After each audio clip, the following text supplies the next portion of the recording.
इस वीडियो में मैं आप लोगों को इक्विवेलेंट वेट निकालना सिखाऊंगा कि इक्विवेलेंट वेट क्या होता है, what is the equivalent weight. अभी आप लोग पिछली वीडियो में देखे हो नॉर्मेलिटी ऑफ सॉल्यूशन, तो वहाँ आपने कहा कि normality number of gram equivalent weight of solute upon volume solution litre.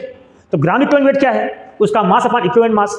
तो अब तुम्हें सिखाऊंगा मैं कि what is the equivalent weight, किसी भी सॉल्यूट का इक्विवेलेंट वेट क्या होता है। तो बच्चों ये जो इक्विवेलेंट वेट है, ध्यान दोगे, ये वेट किसी एसिड का भी होता है, सभी ध्यान देना, किसी बेस का भी होता है, किसी साल्ट का भी होता है, किसी ऑक्सीडाइजिंग रिड्यूसिंग एजेंट का भी होता है। इक्विवेलेंट वेट एसिड का भी होता है, बेस का भी होता है, साल्ट का भी होता है, ऑक्सीडाइजिंग रिड्यूसिंग एजेंट का भी होता है, एक आयन का भी होता है, आयन का इक्विवेलेंट वेट। तो आओ मैं तुम्हें सिखाने चल रहा हूं कि what is the equivalent weight of acid, कि किसी भी एसिड का इक्विवेलेंट वेट कैसे निकालते हैं। सभी देखो इधर कि किसी भी एसिड का इक्विवेलेंट वेट कैसे निकालोगे, मैं तुम्हें बताने चल रहा हूं कि एसिड कैसे निकालोगे। देखो इधर, एसिड का equivalent weight is equal to molecular mass of acid upon acid की बेसिटी। एसिड की बेसिटी तुम पढ़े हो पीछे कि किसी भी एसिड की बेसिटी होती है, किसी भी बेस की एसिडिटी होती है। जैसे यहाँ पे देखो, ये देखो HCl है ना, कोई भी एसिड जितना H पॉजिटिव आयन देती है, जैसे HCl एक एसिड है, अब देखो जब आयन में टूटेगा तो बनेगा H positive plus Cl negative. अरे देखो H2SO4 है, जब ये आयन में टूटेगा तो बनेगा 2H पॉजिटिव और प्लस SO4 क्या बताओ, डबल नेगेटिव।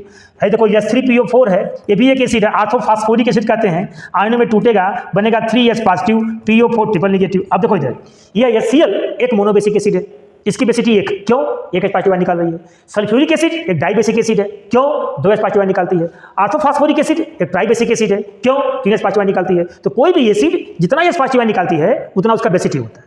जैसे HCl monobasic, sulphuric acid dibasic, H3PO4 tribasic. अब देखो इधर, अगर हमको इस HCl का निकालना इक्विवेलेंट वेट, तो molecular mass upon 1, molecular mass upon 1। अब देखो जब इसका तुम निकालोगे, HCl का निकालोगे, तो इसका मॉलिक्यूलर मास 36.5 होता है, इसमें मतलब बेसिटी कितना है, 1 है, तो इसका इक्विवेलेंट वेट क्या आ जाएगा, 36.5 आ जाएगा।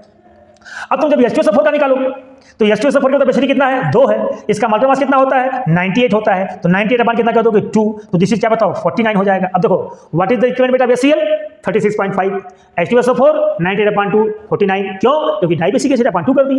अब जब तुम इसका निकालोगे H3PO4 का, तो इसका भी मॉलिक्यूलर मास 98 होता है और अपॉन 3 हो जाएगा, तो क्या आ जाएगा, 3 3 के 9, 3 दूनी के 6, 3 6 18, 3 6 18, 32.6 आ जाएगा। तो किसी भी एसिड का equivalent weight is equal to molecular mass of acid upon उसकी क्या होती है बताओ, बेसिटी होती है। तो HCl का निकाल लोगे, H2SO4 का निकाल लोगे, ऐसे भी निकाल लोगे इक्विवेलेंट वेट कि मॉलिक्यूलर मास अपॉन क्या बताओ, उसकी बेसिटी। अब तुम जानते हो कोई भी एसिड जितना H पॉजिटिव आयन निकालती है तो उतना क्या होती है, उसकी बेसिटी होती है। अब तुमको बेस का बताऊंगा नेक्स्ट वीडियो में।